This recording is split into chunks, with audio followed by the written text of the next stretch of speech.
if I'm a law firm and, I get all these calls every day of, I'm going to help you grow your channel and I'm going to get you this much followers and I'm going to do this and I'm going to do that and I'm going to get you everything. I mean, they get inundated with all these different elements. What channel is like for lawyers specifically? What channel has the highest ROI and why? So the answer is this. You'd be surprised, but it's actually local SEO. Local SEO being Google My Business. I don't know if you had any need for lawyers recently, but let's say you're going through a divorce, God forbid, or let's say you have an injury case.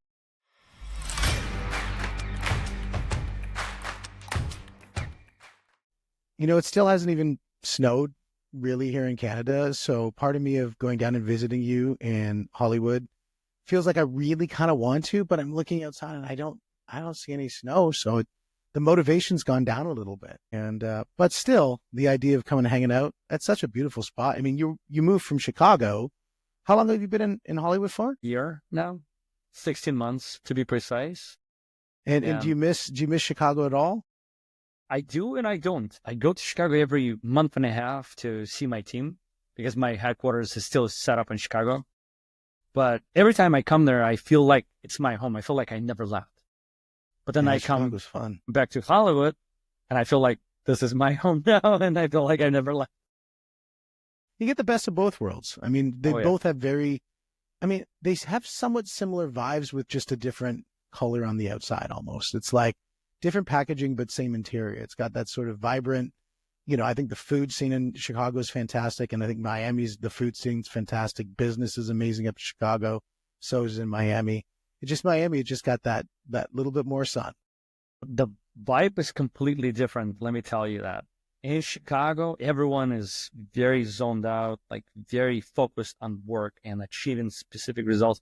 In Florida, everyone is so confident. They're walking like they got it all figured out. I don't know how, but everyone's like on chill here in Florida. So that's beautiful. That's what beautiful. I like about Florida. Well, today we're not going to talk about chill. We're not going to talk about the beaches. We're going to talk about how people can set themselves up for the best 2025 that they can possibly have. And so we've got Ivan Vilskovsky here. And Ivan, we are going to go through and figure out how to make, number one, the best marketing plan on the planet. And number two, to make sure it's actually going to be feasible and actually going to work. And then actually put some of these things into play here. So thank you very much for joining us on the show, Buck. Thank you, Steve. Very glad to be here. So I want to, first of all, talk about, everybody talks about the idea of, setting up a marketing plan. And I want to be very specific because I know for you, you really zone in on a couple different verticals, and one specific that you zone in on are lawyers. And so if you are a lawyer and you are looking at starting off 2025 in the best way possible, this is the podcast for you.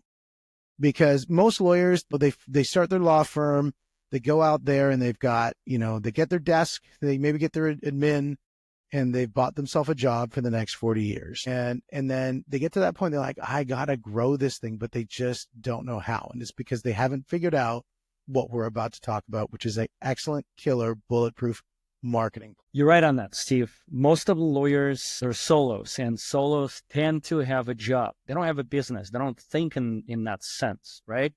And when you ask most lawyers, what's your main challenge? It's the business growth. How do I grow so that I can focus more on the business as opposed to going to courts and dealing with cases and dealing with actual clients? So if you're a lawyer, if let's say you're starting out, you've never built a marketing plan, because if you've done it in the past, you probably have a really good idea of how it's done, right? Then what I would consider you do, and most don't do it, is start out with basics. What the heck did you do last year to generate revenue?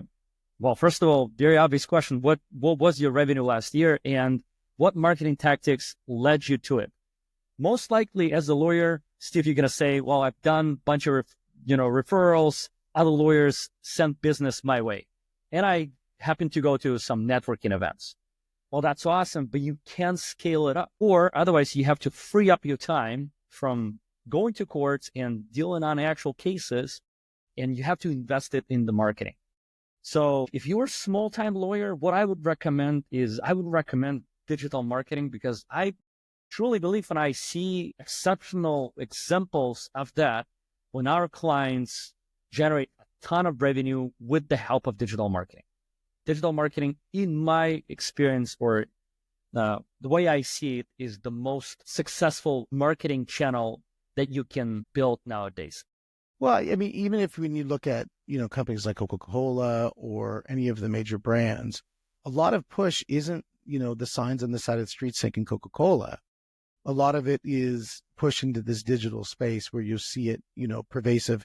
Even far as inside of video games, you'll see it, where, you'll see Mr. Beast advertising inside of, say, Fortnite. It can get very creative in this digital space, but it's definitely something that people need to think of. And I'm not saying that law firms should start looking at setting up, an office inside Roblox or something for kids, but it's definitely, they need to start thinking about how can they make their digital space really powerful. But it first comes with setting up a really rock solid strategy. And so let's talk about that first. What does setting up that strategy really look like? Yeah, and let me sort of go back with what you were just saying for a second. You have to clearly understand who your target audience is, right? Because if your target audience is kids, then yes, being on TikTok and Roblox and so on would be a fantastic strategy for you. But if most of your buyers or your target audience is older generation, and that's not how they search for a service provider, then think like that. The first step in the successful, effective strategy building is understanding how the heck your target audience thinks when they need your service. And if you can figure out who your perfect audience is and really define what that avatar looks like in very discrete terms, like even down to the color of their shoelaces, you really have a good understanding. And then knowing where they are. And rather than, I think what you're saying is rather than trying to pull them where you are, go to where they are. And that's probably a more economic strategy. Bingo. Yeah. That makes total sense. And now the first thing that, I think accountants will definitely say this, but I'm sure lawyers are a close second, is they're like, okay, cool.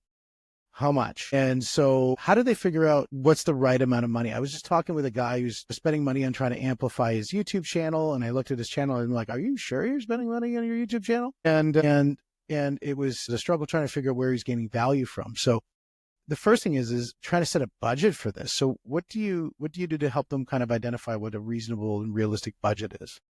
So most lawyers actually don't understand how much they need to invest, to your point, to be successful with their marketing.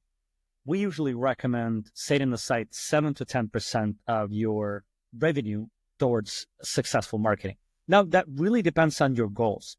If you're aiming for very aggressive growth, then 10% might not be enough. And you got to look at setting up closer to, let's say, 15%. But it also really depends on your revenue currently. If you don't have that budget allocated for the next year, and that's what we see with most of the lawyers, by the way, it's going to shock you, but most of the lawyers are actually thinking about investing in terms of the next 1 or 2 months. Well, guess what? It never works like that. You can never have a successful marketing if you only allocate budget enough to market yourself for the next 1 to 2 months. Why? Because it's not going to be sustainable. You have to have budget allocated for the next year. Put this money aside in your bank, in the escrow or whatever, and just focus on investing this money properly in the most believable expert that can generate you the best results. That's one of the models of when you look at the profit first mindset around, and that's, an accounting designed for people to kind of really explore how they structure the finances of their business. Is number one, pay themselves first, but number two is pay their growth second. And because if you don't have that money set aside for your growth, it's going to be the last thing you think about. And all of a sudden you're going to wonder why everything is not expanding and less money is coming in. It's because you've got no plan financially to support that growth. And you got to put it right behind your profit. 100% agree with you. And once you understand how much money you're ready to invest in marketing, what comes next? Well, truly understanding what are your goals, truly understanding your revenue goals for the next year. Let's say we're 1 million today, and I want to achieve 1.5 million in 2025. Now, what do I need to do to get that extra $500,000? Well, first of all, you have to understand what you've been doing successfully in the last year. And you have to essentially use that, carry it over to the next year, assuming you can follow through with the same activities in 2025, in the next 12 months. You can probably get, the same rate of growth in 2025, right? So where do you get the difference? Well, that's where you need to look at different digital marketing strategies. And again, depending on your goals, and depending on your budget, most likely you're not going to have enough budget to allocate towards many strategies or many tactics. You have to choose one or two tactics that are clearly aligned with your goals of achieving the growth. And you're not going to have enough budget for everything. Yeah. And I think if you make the one thing, I think that's Jay Papasan who wrote that book, and it's a wonderful thing. You got to put what's important. Now, if I'm a law firm and, I get all these calls every day of, I'm going to help you grow your channel, and I'm going to get you this much followers, and I'm going to do this, and I'm going to do that, and I'm going to get you everything. I mean, they get inundated with all these different elements. What channel is like, for lawyers specifically, what channel has the highest ROI and why? So the answer is this. You'd be surprised, but it's actually local SEO. Local SEO being Google My Business. I don't know if you had any need for lawyers recently, but let's say you're going through a divorce, God forbid, or let's say you have an injury case. Yeah, my wife is watching this one, so we're gonna say we're not careful gonna with go that, for that okay? one. Okay. All right. Let's stick with an injury. Okay. Let's say Ouch. or let's say your friend got into an accident. Yeah. Okay. I don't want my friend. I'll take the injury. Okay. All right. Take an injury. How are you gonna go about choosing someone that can help you with that? Well, you're gonna look for someone locally, close to you, that can solve it. So you're gonna go to Google. You're gonna specifically search for injury law firm near me, or Toronto, Canada. And then you're going to see a bunch of lawyers that show up and that compete with one another. And you're probably going to click on the first 3 or 5 spots, and you're going to figure out, who do I trust? Who do I want to call? Most likely, you'd be surprised, but most likely you're going to call all 3 to 5 lawyers. And whoever answers your call, there's a 50% chance, based on stats, that they're going to become your provider. They're going to solve your case. Yeah, the first person to answer the phone in the real estate space, it's like 70%. Yeah, 70% of the market deals with the first person that they've met. And even in New York City, I had a guy we just did a recording on the podcast, and he's does really well in New York City as a realtor, and he said the same thing. And it's like almost a universal stat is that people will deal with generally the first person that they deal with. They don't do a due diligence look and that sort of thing. Now, you will get a certain percent of the population who do the due diligence, but most of the time it's pick up the damn phone. So, Steve, effective marketing is not effective if you don't have an effective follow-up process or process to respond to a lead. If you don't if you don't pick up a phone, if you don't answer that form that comes through from your website, then guess what? Your lead is gone. And you could be hired the most expensive marketing firm. It's not going to yield any results. So you have to figure out your intake or sales process in addition to having effective marketing. But what most lawyers don't understand is that local SEO or Google My Business Profile, like what we've been talking about, is essentially really easy. It all comes down to just a few factors, and lawyers can definitely master that. It comes down to really good reviews that you get frequently from a local population. Let's say if you're in Toronto, Canada, make sure you get reviews from the local population in Toronto frequently. Make sure that all those reviews are excellent. And make sure in reviews they say things like, Steve is an amazing personal injury lawyer. Steve helped me with my personal injury case, and so on, and so on, and so on. So that's number one. Number two, you have to optimize your Google My Business profile, which is also very, very easy. Number three, there are a bunch of different directories. If you're a lawyer, I'm sure you know there are Avo, Super Lawyer, and so on. All you have to do is, this is very easy. You have to use ChatGPT to create a bunch of descriptions, all those different profiles. You have to upload them. You have to optimize your website quickly so that it references your location, what do you do specifically, and voila. In most cases, it starts producing cases for you. But lawyers don't understand that. It's like DIY, like you can do it yourself. Really, really easy. I think, tactic. It's like asking a boxer to understand jujitsu. And, a damn good boxer is so good at slipping. They're so good at reading the sight lines of stance and that sort of element of movement. But get them into a grappling match and they're going to do terrible because they just don't know the mechanics of it.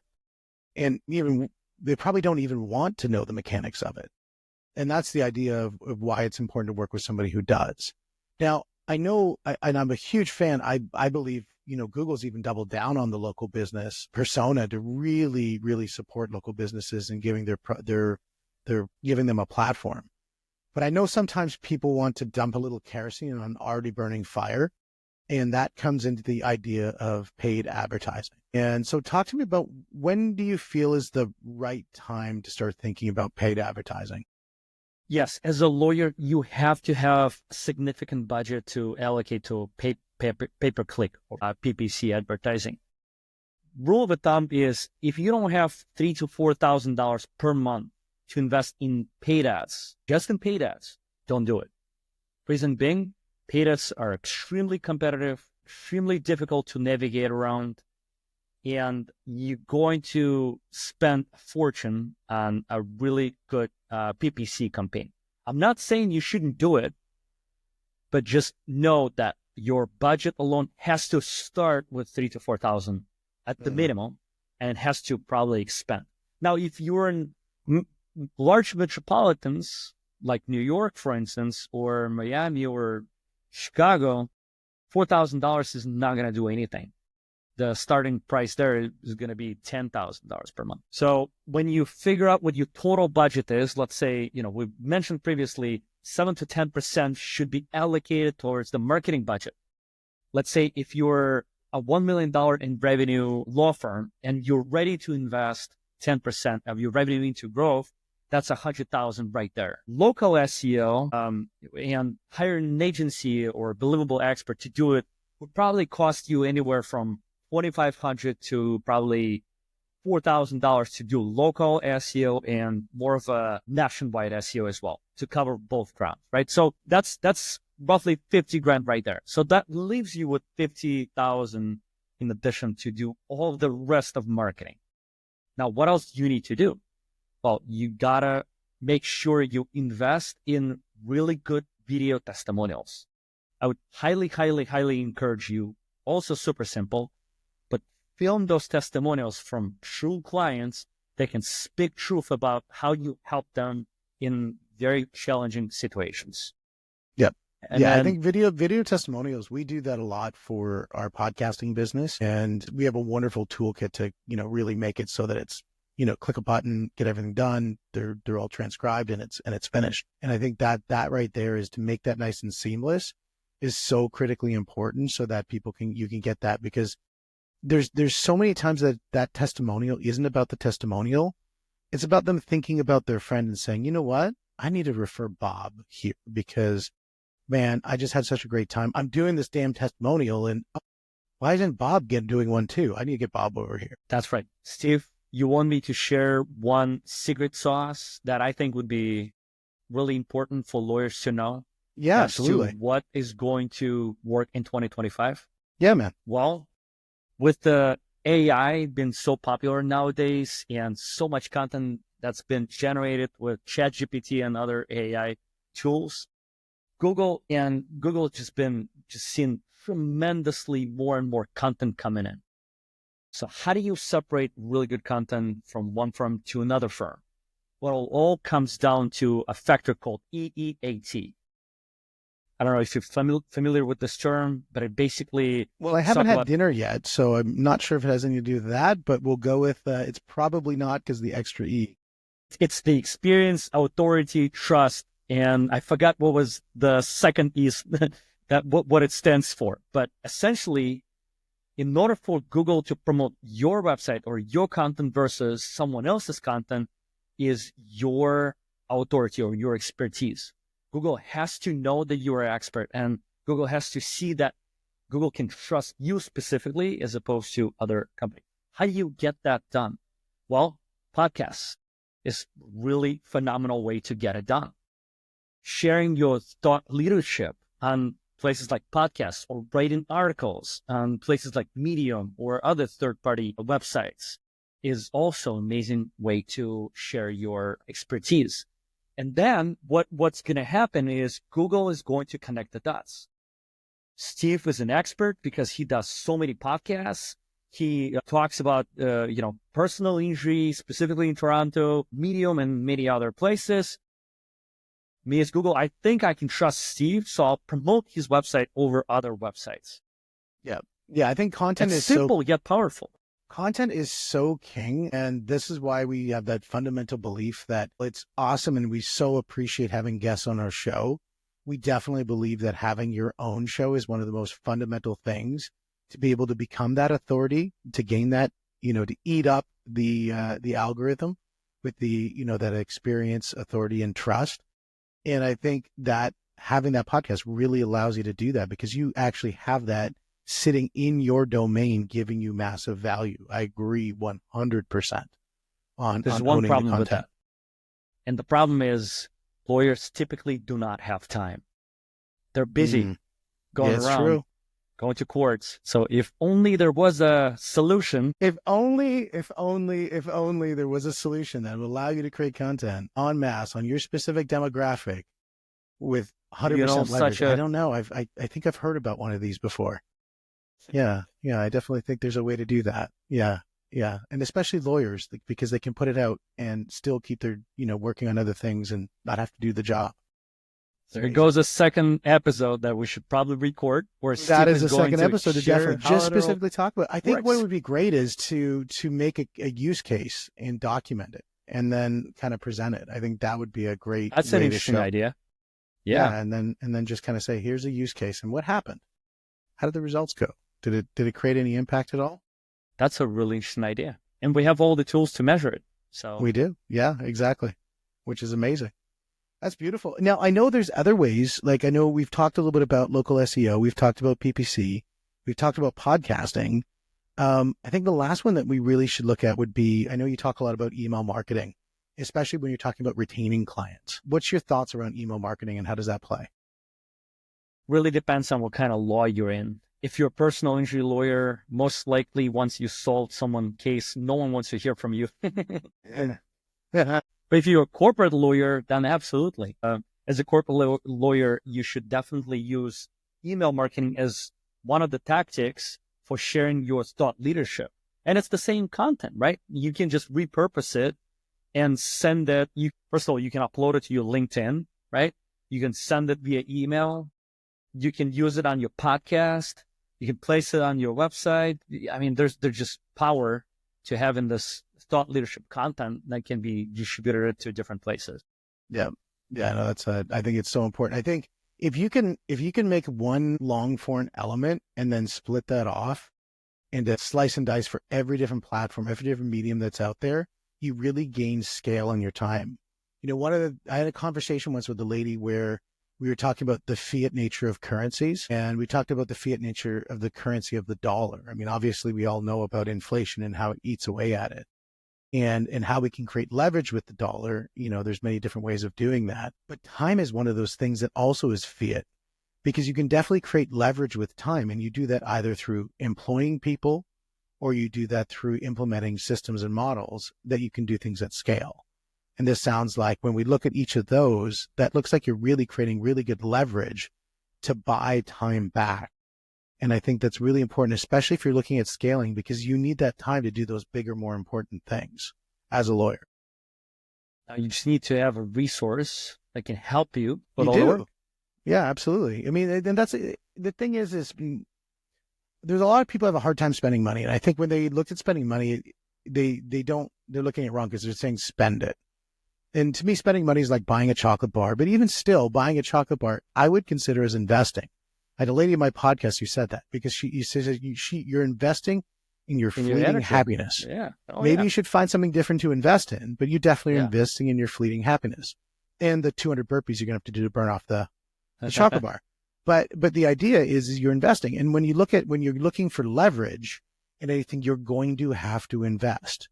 When you look at marketing is senior to sales. I did a whole speech around this at an event just a little while ago where we talked a lot about marketing being senior to sales because it creates so much more breadth of around the currency of attention than just doing that knocking on each doors. Knocking on doors work, but marketing when you go with a larger breadth works so much better. Great. Nothing to add there. Now, it's great to do all of this work, but the number one thing is, so what? Okay, I'm going to go out. I'm going to go get my PPCs and my UADs and my BBBs, whatevers, and, whatever it is, all the different things that I have out there.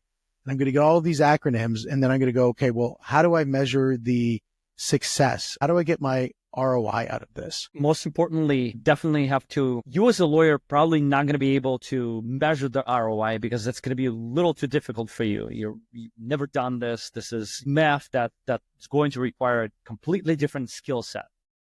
So recommendation is seek that believable expert that's done that. That can but I'm clearly... sure there's probably like one or two things that they can look at of just like simple calculations that they could do today. Yeah, absolutely. Well, first of all, clearly understand. And by the way, most lawyers don't know that too. What is your average case value? Everyone is going to talk about, well, I have this type of cases and this type of cases. I can't really calculate it. Still, try to come up with an average value. 2, what's your closing rate? How many of leads that you receive on, let's say, a monthly basis do you close into your customers? That's very, very important. Let's say it could be anywhere from 10 to 50%. By the way, it will be different for different marketing tactics. For referrals, it will be a lot higher because you come highly recommended. For paid search or SEO, any other marketing, inbound marketing tactics where someone is searching for you, but they don't know you, it's probably going to be somewhere around 10 to 20%. 20% is a really good conversion rate. 10% is acceptable. Anything below 10%? From cold lead to close in any industry, 20% is unbelievable. Yep. Yeah, like I would say if you're budgeting from cold lead to close, you're probably 4%. Yep. And then what's your thoughts on that? When you say cold leads, you're probably referring to leads that you're reaching out to. These are ones where you have a form filled out that comes from some internet lead somewhere. So we consider them as warm leads because they have very specific need. They're looking for a provider. That's why they filled out a form. Now, there's a lead and there's a marketing qualified lead. The difference is lead is anyone that submitted a form or called you and left some sort of information with you. Marketing qualified lead is taking it further. You qualify that there's in fact an intent to hire someone. They align with what you do and you can actually help them. So now the conversion rate from a marketing qualified lead to a client, 10% is acceptable in what we see. 20% is really, really good. Anything below 10% is bad. Yeah, so I think the way that I would interpret that is what we would do is we'd say targets are people we'd love to do business with, but we've never really spoken to. A lead is somebody who shows some level of interest, something above 0. It could be 1%, it could be 99%. And then once you've identified where it sits on that level of interest, it moves in either to an opportunity or it stays as a lead because it's not enough, or it goes to a long-term lead because it's manana. And it's an opportunity. They're in an identified buying cycle. And at that point, you can really say, okay, now we can forecast this thing. Right. So we're talking about lead scoring, right? And there are different methodologies how you do the lead scoring and so on. Okay. Speaking of other very important metrics to know for lawyers, cost per acquisition, or we also call it CPA, it's extremely important metric. What does it mean? How much does it cost to acquire a new client? Now, this figure is going to be different for different tactics. For referrals, it's going to be extremely high because you don't pay anything. I mean, you only pay percentage of the referral revenue, but you don't pay anything up front. For SEO and paid search, it will be more and more expensive. And, depending on what type of law you practice, it will obviously scale up. For personal injury, you could easily pay, thousands of dollars per acquisition. Yep. Now, when you tie it all together, you can actually calculate an actual ROI of the marketing that you do. How do you do this? Well, you take how many marketing qualified leads that have been generated per each individual channel. Let's use SEO, for example, or paid search, for example, right? Let's say there's 20 leads that have been generated through PPC per month. Let's say knowing your close rate, and let's say that is 20% on average, it should yield into 4 cases. Let's say your average case value is 10,000. That should yield into 40,000 in revenue for that month.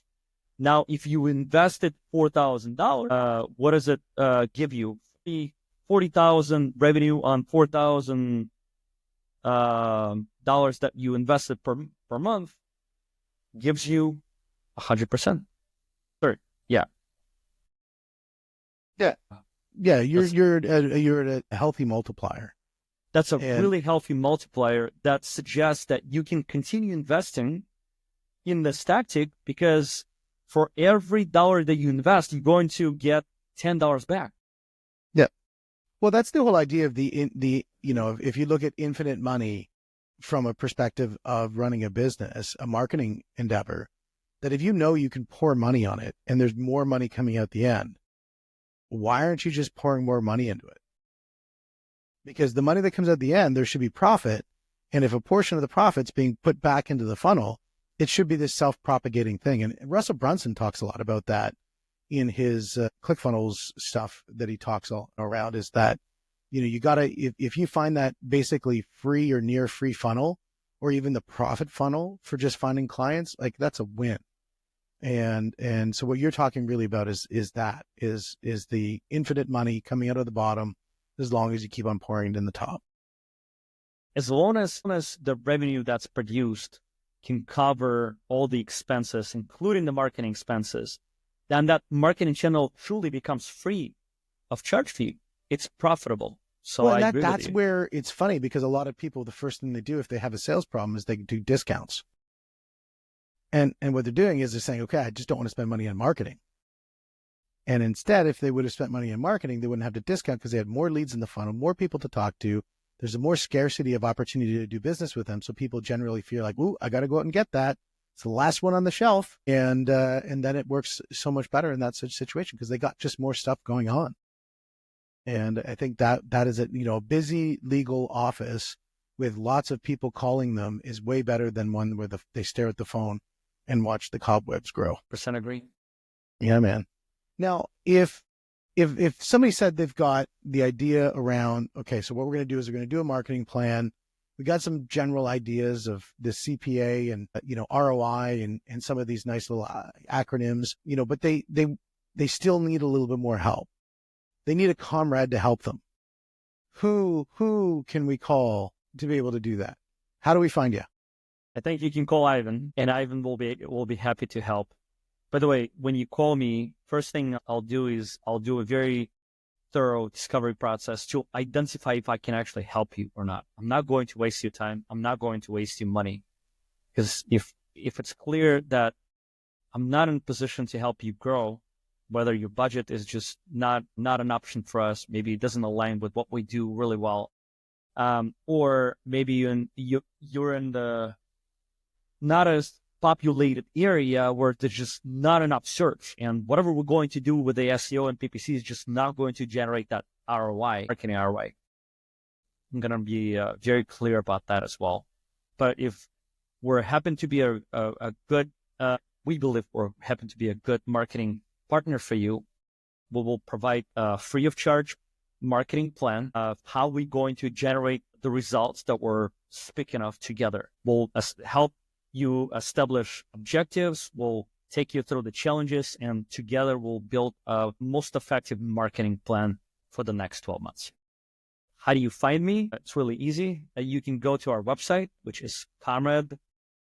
You can also send me an email at ivan@comradeweb.com, and I'll be happy to. Goodness, no offense, you didn't put your last name because nobody would be able to spell it. No, I'm not doing that.